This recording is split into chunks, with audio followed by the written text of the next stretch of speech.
بسم الله الرحمن الرحيم.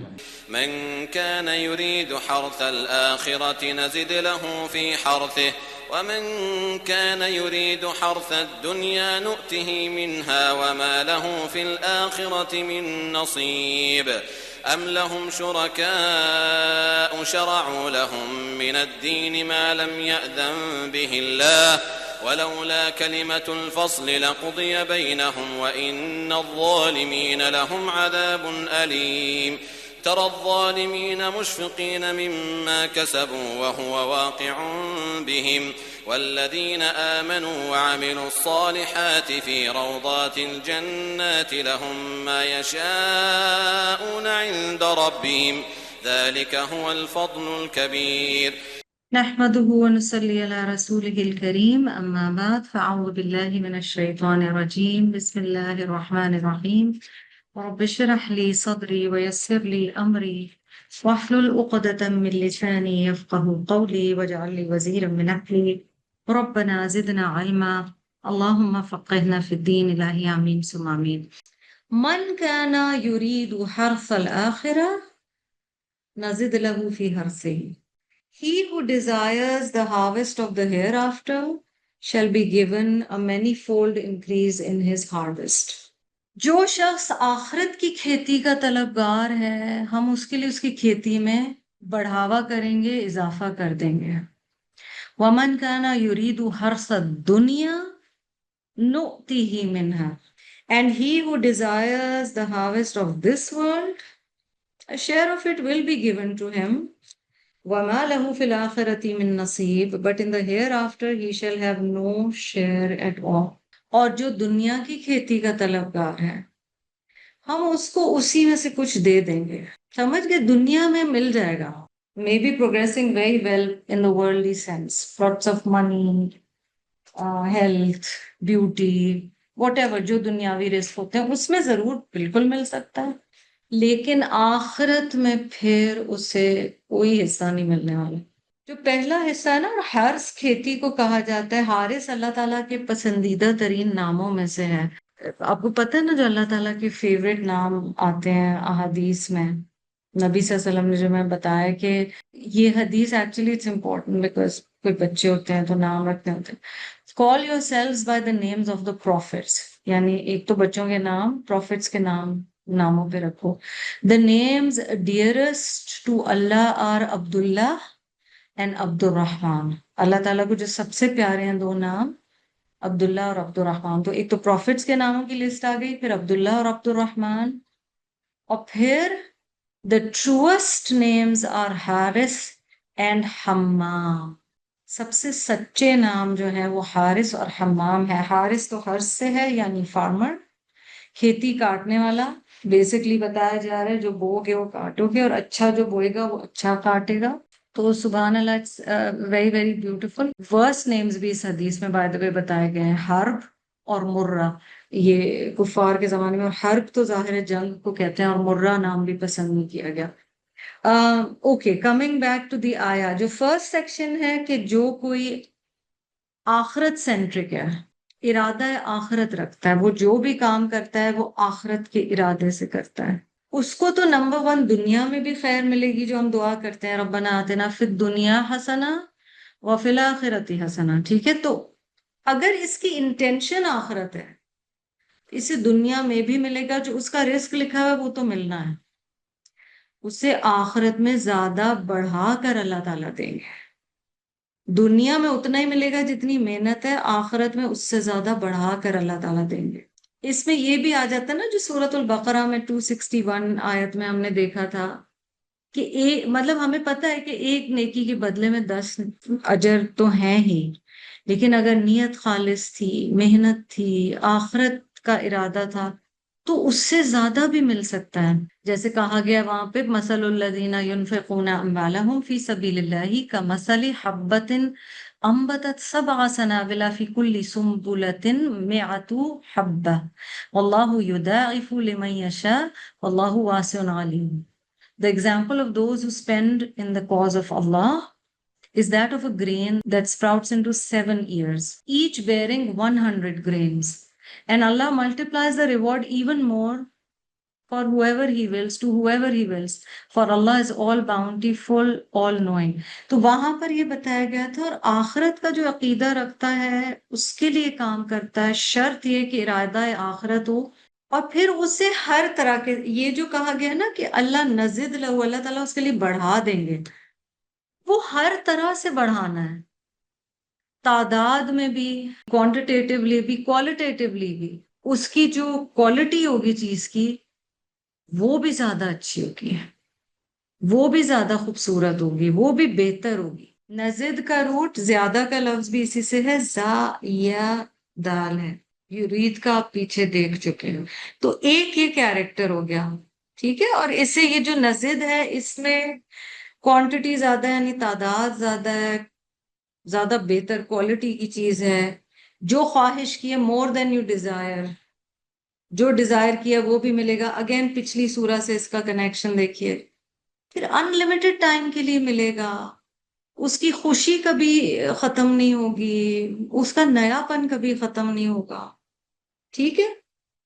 اچھا، جو دوسرا کیریکٹر ہے ومن کانا یریدو حرث الدنیا، اب یہ بندہ ہے جو ہر چیز دنیا کے لیے کر رہا ہے بیسکلی، دیکھنے میں دونوں کے کام ایک جیسے ہی ہوں گے، اور کاموں میں بھی کیٹیگریز ہے نا، ایک تو عبادت ہے، مثلا ہم نماز پڑھتے ہیں، دعا کرتے ہیں، کئی دفعہ عبادات بھی ہم دنیاوی فائدے کے لیے کر رہے ہوتے ہیں، ہم سے مراد انسان ہے، انسانوں میں سے جو سیکنڈری بینیفٹس ہے نا عبادت کے، مثلا قرآن کی تلاوت ہے، اب اس کا ایک امپیکٹ یہ کہ آپ کو سکون ملتا ہے، اللہ نے خود کہا ہے قرآن شفا ہے، مگر مینلی قرآن ہدایت ہے، ہم پرائمری پرپس کی بجائے سیکنڈری پرپس پہ زیادہ ہوتے ہیں، لیکن جو دنیا سینٹرک پرسن ہے نا وہ تو صرف اس لیے کر رہا ہوتا ہے، کمائی کا ذریعہ بن جاتا ہے دین۔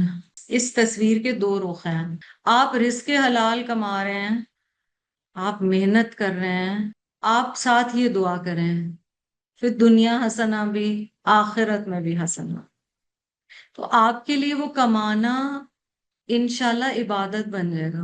لیکن اگر اس کمانے کا مقصد صرف یہ ہے کہ مجھے دنیا میں عیش آسائش ملے، تجارت آپ کو پتہ ہے کتنا پسندیدہ پروفیشن ہے، اللہ تعالیٰ کو کتنا پسند ہے کہ لوگ تجارت کریں، اور اس میں بھی یہ ہے کہ آپ سچائی کے ساتھ رزق حلال کمانے کے لیے کر رہے ہیں، آپ اپنی فیملی رسپانسبلٹیز فلفل کر رہے ہیں، وہ آپ کے لیے عبادت بن سکتی ہے۔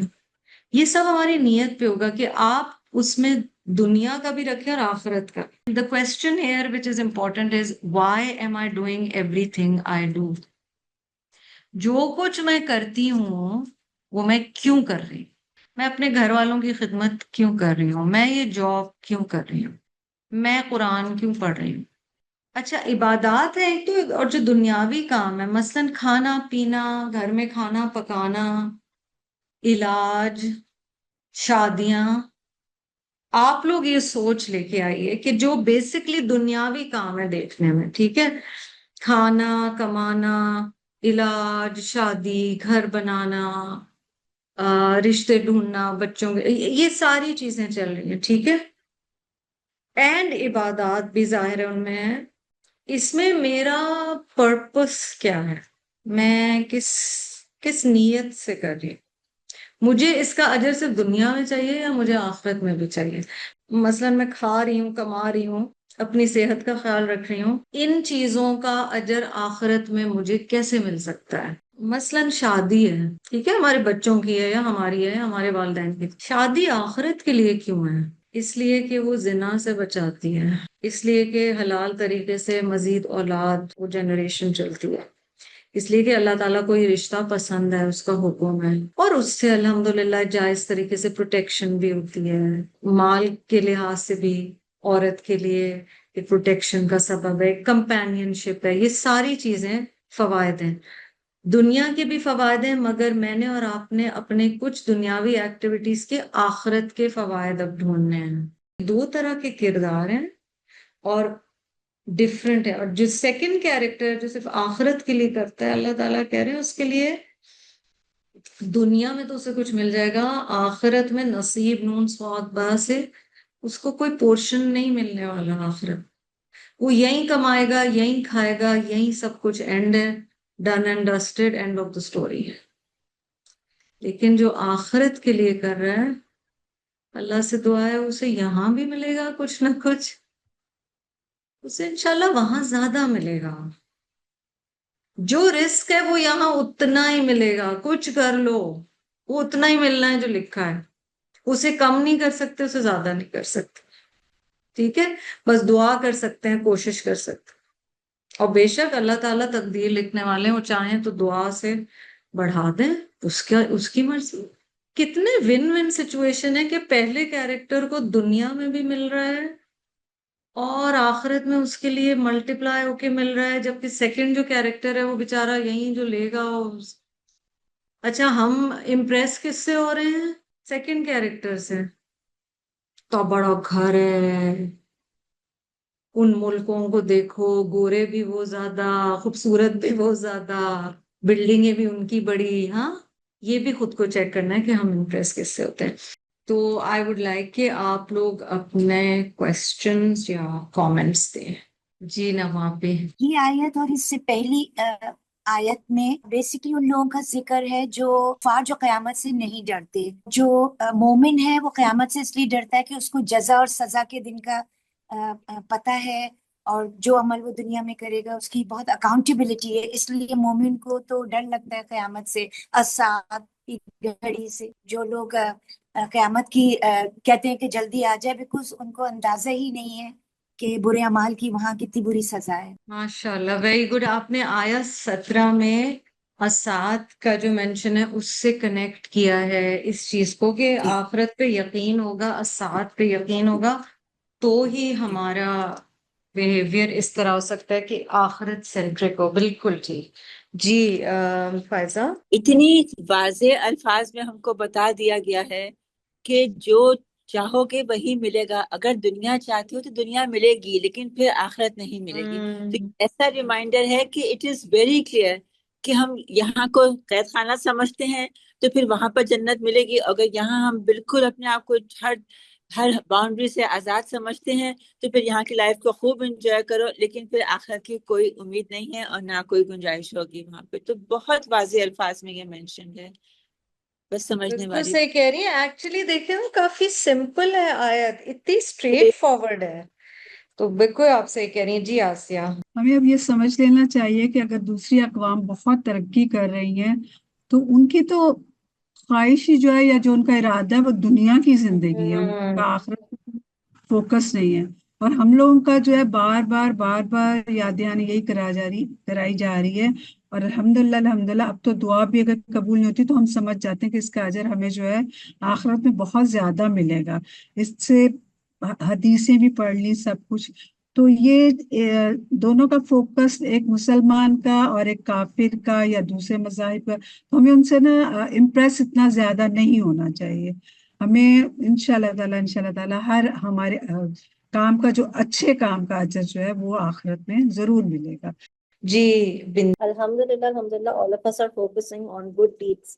ہمیں یہ آیت روک بھی رہی ہے اپنے گناہوں سے، یا اگر گناہوں سے روک نہیں رہی ہے تو کم سے کم ایک اویئرنیس کریٹ کر رہی ہے کہ ہم جو غلطیاں کرتے ہیں ہم ان کے اوپر بھی نظر رکھیں. ایک تو ہم ان کو چھوڑنے کی کوشش کریں، اور ظاہری بات ہے بہت مشکل ہوتا ہے. certain things are not very easy and lots of things are easier said than done. لیکن ہم ہر وقت استغفار کرتے رہیں، ریلائز کریں کہ یس ہم سے غلطیاں ہوتی ہیں، بٹ اللہ تعالیٰ از آل فارگیونگ. اور ہم کوشش کریں صدقے دل سے کہ بھائی نہیں، آخرت میں ہمیں ان گروہوں میں نہیں ہونا جو جہنم کی طرف ہٹائے جائیں گے. 100% انشاءاللہ ہم دنیا میں اتنی توبہ کریں اللہ تعالیٰ سے صدقے دل سے، اور اپنی اصلاح کرنے کی کوشش کریں کہ ہمیں انشاءاللہ تعالیٰ اس استغفار کی ہی بدولت ہمیں نیکیوں کی توفیق تو ہے ہی، لیکن توبہ کی توفیق جو ہے نا اللہ تعالیٰ کبھی وہ نہ ہم سے لے لیں.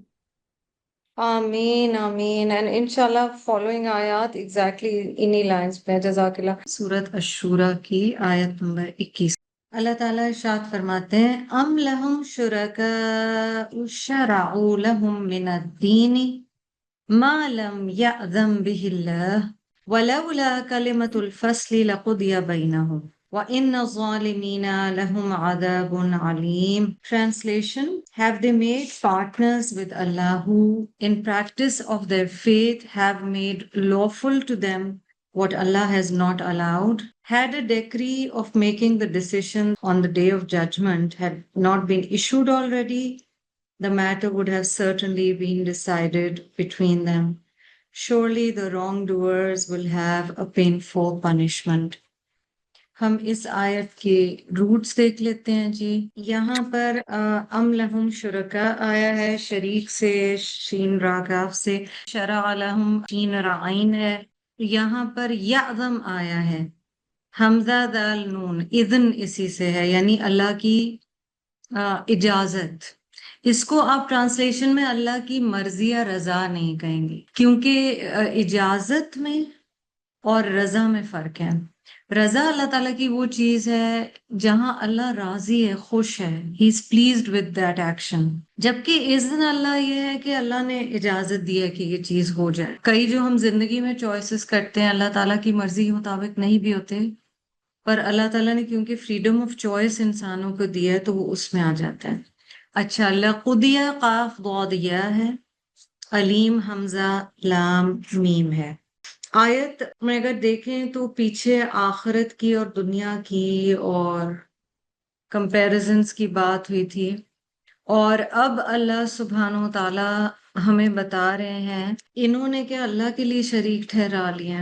تو پہلی بات جس کی نفی یہاں پر آیت نمبر 21 میں کی جا رہی ہے وہ یہ ہے کہ اللہ کے لیے شریک ٹھہرانا. یہاں پر ایک بات جو دیکھنے کی وہ یہ ہے کہ ایک خاص قسم کے شرک کی بات اس آیت میں کی گئی ہے، شرک بالحکم. دیکھیے شرک کے بھی فارمز ہیں، جیسے ہم نے کئی دفعہ بات کی ہے عقیدہ میں کہ عمل کے بھی فارمز ہوتے ہیں، شرک کے بھی فارمز ہوتے ہیں، ٹھیک ہے.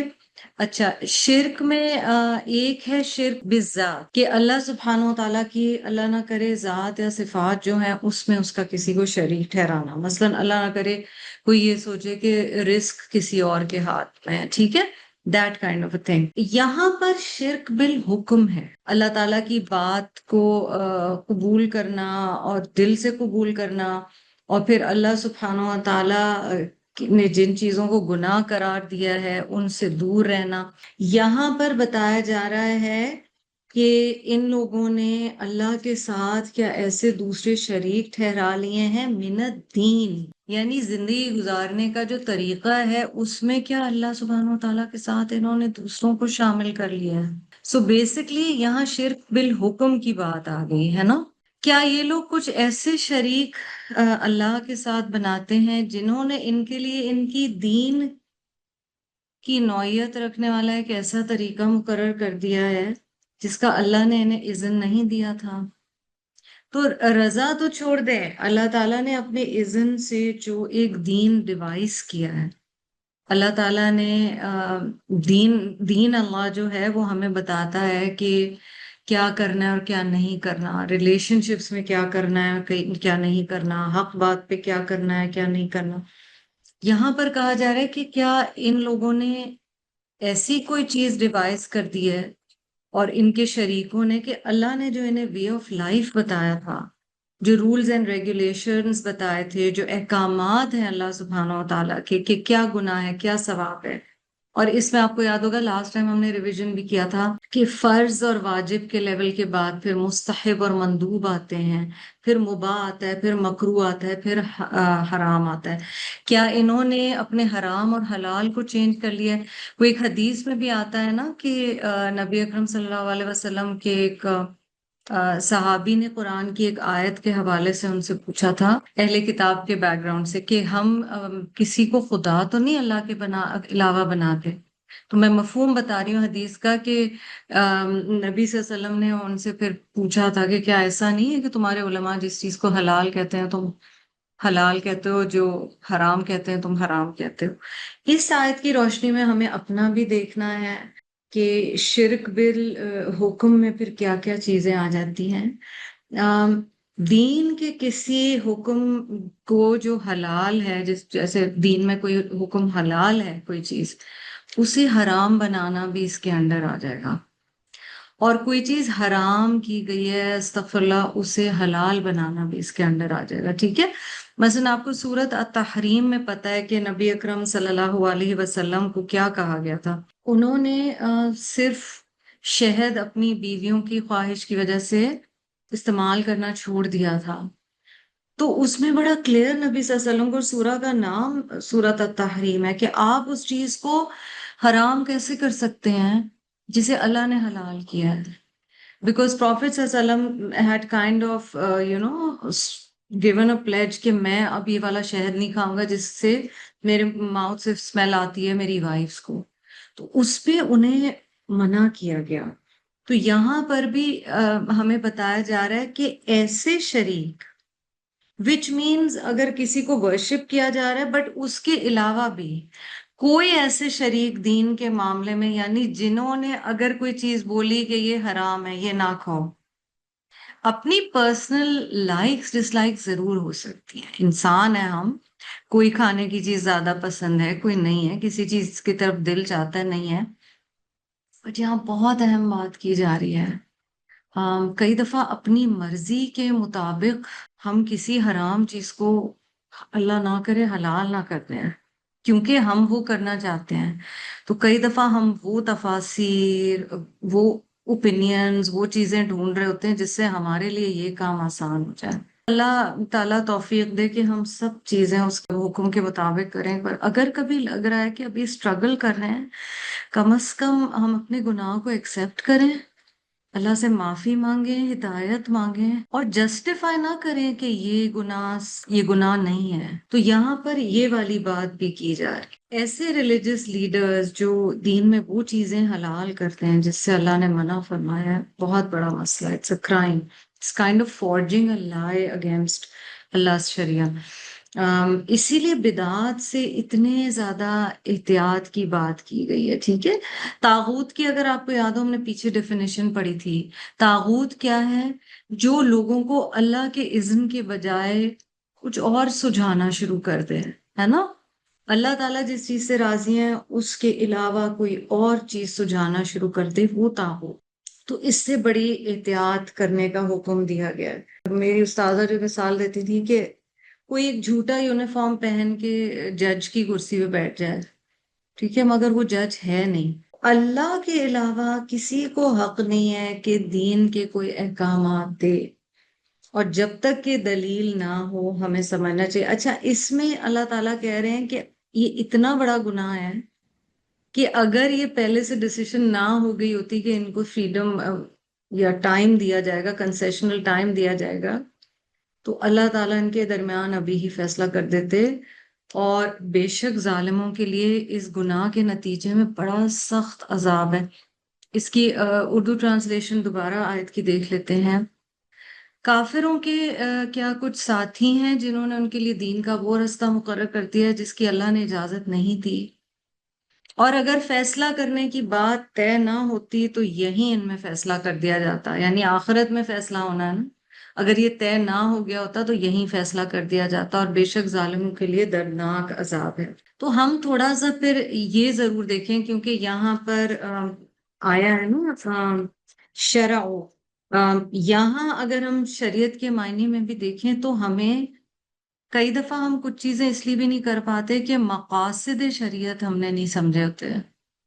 وی ہیو ٹو انڈرسٹینڈ کچھ مقاصد شریعت ہو سکتا ہے ہمیں سمجھ نہیں بھی آئے بٹ فار ایگزامپل کسی بھی اللہ کے ایک حکم کے پیچھے مقصد کیا ہے. میں ایک ایگزامپل صرف یہاں پہ آپ کو دوں گی. مثلاً زنا حرام کیوں ہے اس کے مقاصد شریعت دیکھنے چاہیے. Why is everything leading to zina and zina, adultery, anything that is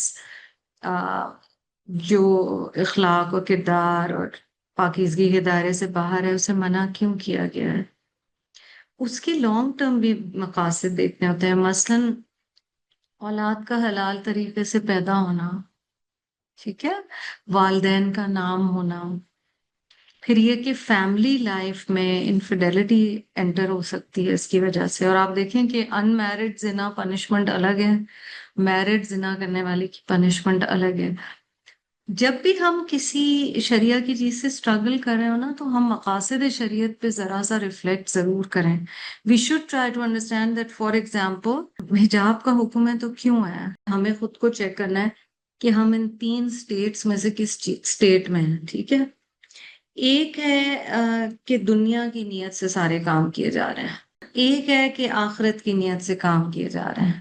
ایک ہے اور اس سے علماء سے this is not preferred. Be careful you don't fall into this category. کوئی نیت ہی نہیں ہے، نہ دنیا کی ہے نہ آخرت کی، نہ یہ کہ اوکے اس میں یا اللہ فی الدنیا حسنہ و فی الآخرتی حسنہ مجھے چاہیے. کوئی نیت ہی نہیں ہے. سب شادی کرتے ہیں میں بھی شادی کر رہا ہوں، سب کماتے ہیں میں بھی کما رہا ہوں، سب کے بچے ہوتے ہیں میرے بھی بچے ہو رہے ہیں. There is no focus and that is tricky. کیونکہ جب ہم پھر دین پہ آتے ہیں نا اور اگر ہمارا ایک ڈائریکٹ فوکس نہیں ہوتا تو ہم اپنی فار ایگزامپل شادی کو لے کے کس طرح چلیں گے. اس میں اللہ کے احکامات کے مطابق یا دوسرے لوگوں کے احکامات کے مطابق. ہم فلیکسیبلٹی کو کیا نام دے دیں رشتوں میں، ہے نا، گناہوں کی طرف چلے جائیں کیونکہ رشتے مجھ سے ایکسپیکٹ کرتے.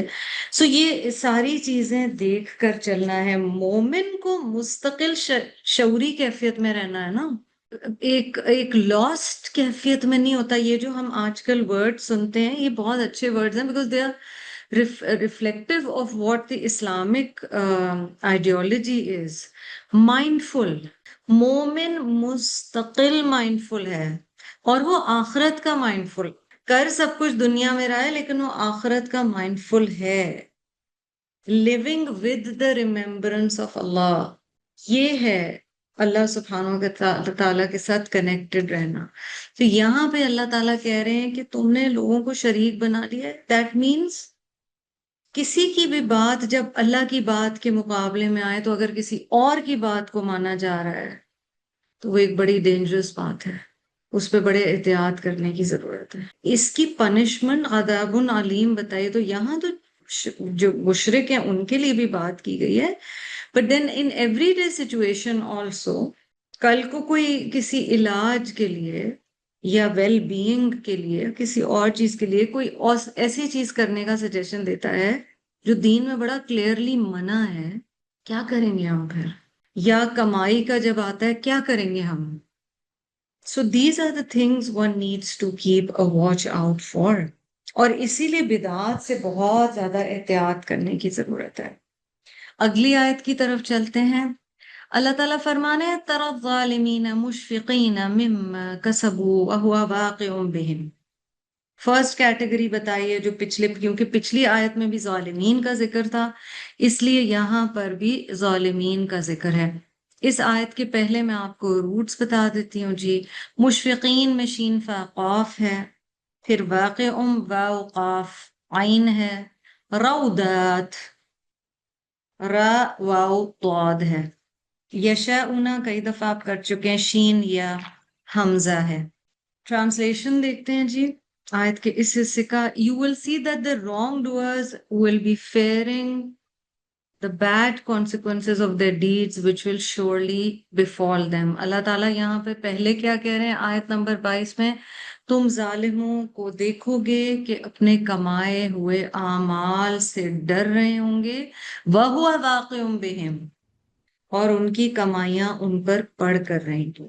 ایک چیز جو اس آیت سے ہم نے سیکھا وہ یہ ہے کہ گناہ کا جو رزلٹ ہے وہ ضرور آتا ہے، کبھی دنیا میں آتا ہے اور آخرت میں بھی آ سکتا ہے، اور کبھی دنیا میں آتا ہے اور آخرت میں تو ضروری آتا ہے. تو یہاں پر بتایا جا رہا ہے کہ تم دیکھو گے، یعنی تم اس دن دیکھو گے، they will be scared. اس دن انہیں سمجھ آ جائے گی کہ رزلٹ ان کے اعمال کا آنا ہے. آیت 22 میں جن گناہوں کی بات کی گئی ہے، کسبوں کی بات کی گئی ہے، کمائی کی بات کی گئی ہے، ٹھیک ہے. اس میں خاص وہ گناہ ہیں جن کی پیچھے بات کی گئی ہے، جیسے شرک، دوسروں کو اللہ کے دین میں شامل کر لینا، دوسروں کو زیادہ امپورٹنس دینا، ٹھیک ہے، دوسروں کی باتوں سے زیادہ امپریس ہونا. مثلاً کسی ویسٹرن فلسفر سے ہم انسپائر ہو گئے not necessarily western, they can be eastern as well. کسی سے ہم انسپائر ہو گئے، فیملی میں کوئی بڑے سمجھے جاتے تھے عقل مند، ہم ان سے انسپائر ہو گئے. یہ جو بات ہمیں بتائی گئی نا، اس میں ایک تو یہ خاص اس گناہ کی بات، ٹھیک ہے، کہ اللہ کے دین ڈوز اینڈ ڈونٹس میں دوسروں کو زیادہ امپورٹنس دینا. The second kind of sins mentioned here could also be مشفقینہ، یعنی وہ ڈر رہے ہوں گے جو انہوں نے کمائی کی، یعنی جو مجموعی گناہ انہوں نے دنیا میں کیا ہے، جو دوسرے بھی گناہ ہوئے ہیں نا، ان سے بھی وہ ڈر رہے ہوں گے. اور وہ گناہ جو انہوں نے کیے تھے نا، ان کا رزلٹ ان پہ واقع ہونے والا ہے. یہ یہاں پہ ہمیں بتایا گیا ہے، ٹھیک ہے. اس سے ہم نے سیکھا کہ رزلٹ ضرور ہوتا ہے. اللہ تعالیٰ یہاں پہ بتا رہے ہیں جو واقع بہم ہے، یہ بہت اہم ہے. اور پھر اگلا سیکشن دیکھتے ہیں تو دوسرے جو عمل کرنے والے تھے ان کی بات ہوئی ہے. والذین آمنوا وعملوا الصالحات فی روضات الجنات لهم ما يشاءون عند ربهم ذلك هو الفضل الكبير. May Allah make us from this group. Allahumma ja'alna minhum. تو سیکنڈ گروپ کا کیا اللہ تعالیٰ بتا رہے ہیں؟ اور ایمان لانے والے اور اچھے عمل کرنے والے جنتوں کے باغات میں، پھولوں سے بھرے ہوئے باغات میں ہوں گے. ان کے لیے ان کے رب کے پاس وہ تمام چیزیں ہوں گی جو وہ چاہیں گے. یہی سب سے بڑا فضل ہے. اللہ تعالیٰ is saying, while those who believe and do good deeds shall dwell in the luxurious gardens of paradise and shall receive from their Rabb all that they wish for, that will surely be the magnificent blessing, the biggest blessing. یہاں پر لفظ روضات بھی آیا ہے اور جنات بھی آیا ہے، تو تھوڑا سا مترادفات سے انہوں نے اس کو دیکھ لیتے ہیں. It's short and sweet here. There are three words used in the Quran for gardens. باغات کے لیے 3 الفاظ قرآن پاک میں آتے ہیں. ایک تو جنت، ٹھیک ہے، جیم نون نون سے، جس کا پلورل یہاں جنات آپ دیکھ رہے ہیں. جنت سے مراد ہوتا ہے، یہ جو روٹ آتا ہے، کسی بھی چیز کو سینسز سے، حواس سے پوشیدہ رکھنا. something that can't be seen, smelled, heard, something that is hidden. چھپانا مراد ہو سکتا ہے. جنت ایسا باغ ہے جس کی زمین میں اتنی ہریالی ہو، بیکاز آف ٹریز، پلانٹس، گھاس، سبزہ، کہ اس کی زمین نظر ہی نہ آئے. So we are talking about lush green gardens. اور جنت درختوں سے ہرے بھرے باغ کے لیے بھی آتا ہے. One reason why جنت is called جنت is because right now while we are in دنیا، ہماری آنکھوں سے جنت اوجھل ہے، ٹھیک ہے، نظر نہیں آ رہی، چھپی ہوئی ہے. حدیقہ لفظ آتا ہے یہاں پر نہیں ہے، یہاں روضہ ہے، لیکن سیکنڈ جو ورڈ آتا ہے وہ حدیقہ آتا ہے. کسی چیز کو چاروں طرف سے گھیر لینا. سو اٹس ایسا باغ یا باغیچہ ہوتا ہے جس کو حفاظت کے لیے 4 دیواری بنا دی گئی ہو، یعنی پورا پروٹیکٹڈ ہو. روضات جس کی جمع ہے، ٹھیک ہے. یہ وسعت کے معنی دیتا ہے، روٹ را واو ضاد، فراخی، جنروسٹی، اینڈلیسنس کے معنی دیتا ہے. روضہ جو بہت پربہار خطہ ہو نا ایک گارڈن کا، آپ اس کو ایسے سمجھیں کہ آپ کبھی فارمز میں جاتے ہیں تو جو پورا فارم بہت خوبصورت ہوتا ہے، but then there is a central part, usually there is a construction there, 2 کمرے لوگوں نے ڈالے میں یا 4 کمرے ڈالے. وہاں کا ایریا بہت اسپیشلی بیوٹیفل ہوتا ہے، کوئی فاؤنٹنز لگے ہوئے ہوں گے، کوئی خوبصورت چیز. وہ جو انر ایریا ہے جو اسپیشلی زیادہ اچھا ہے، باہر کا ایریا بھی اچھا ہے، اس سے زیادہ اچھا اندر کا ایریا ہے. کئی دفعہ دیز آر ہینگنگ گارڈنز ہوتے ہیں یا اوپر ہوتے ہیں، یہ روضہ ہوتا ہے. اور اب آپ سمجھ لیں کہ اسی روٹ سے لفظ ریاض ہے. ریاض الجنہ، جب ہم عمرے کے لیے جاتے ہیں تو ریاض الجنہ میں پڑھنے کی کوشش کرتے ہیں، نوافل، اور وہاں دعائیں کرتے ہیں. تو روضہ، تو یہ 3 الفاظ آتے ہیں. وہاں پر اللہ تعالیٰ فرما رہے ہیں کہ اللہ کے ان بندوں کے لیے جو وہ چاہیں گے وہ ان کے رب کے پاس ہے. اور یہ جو یہاں پھر بتایا گیا نا کہ جو کچھ وہ چاہیں گے وہ ان کے رب کے پاس ہے، ہاں، اللہ اکبر. آپ کمپیئر کیجئے کہ جو دنیا کی نعمتیں ہیں، اللہ تعالیٰ ہمیں بتا رہے ہیں ڈائریکٹلی کہ وہاں جو نعمتیں ہیں نا ان کا کوئی مقابلہ نہیں ہے جو دنیا کی نعمتیں ہیں. In comparison, even the best of things that you could acquire in dunya will not match. کوئی چیز میچ نہیں ہونے والی. تو یہاں پر یہ چیز ہمیں بتائی گئی اور کہا گیا ہے یہ فضل ہے اور سب سے بڑا فضل ہے. آپ کو یاد ہوگا لفظ فضل کے ہم نے معنی کئی دفعہ پڑھے ہیں. جو چیز بندہ ڈیزرو کرے اس سے بہت زیادہ جو دیا جاتا ہے نا which is bonus kind, وہ فضل ہے. والفضل الکبیر. فضل ان اٹ سیلف اتنی بڑی چیز ہے اور پھر بڑا فضل جسے اللہ بڑا کہہ دے اس کی کیا شان ہوگی. So Allah subhanahu wa ta'ala is incentivizing Jannah and Akhirah. Let work for it. Make it a real aim because you don't know what you're missing out. And you're settling for much lesser.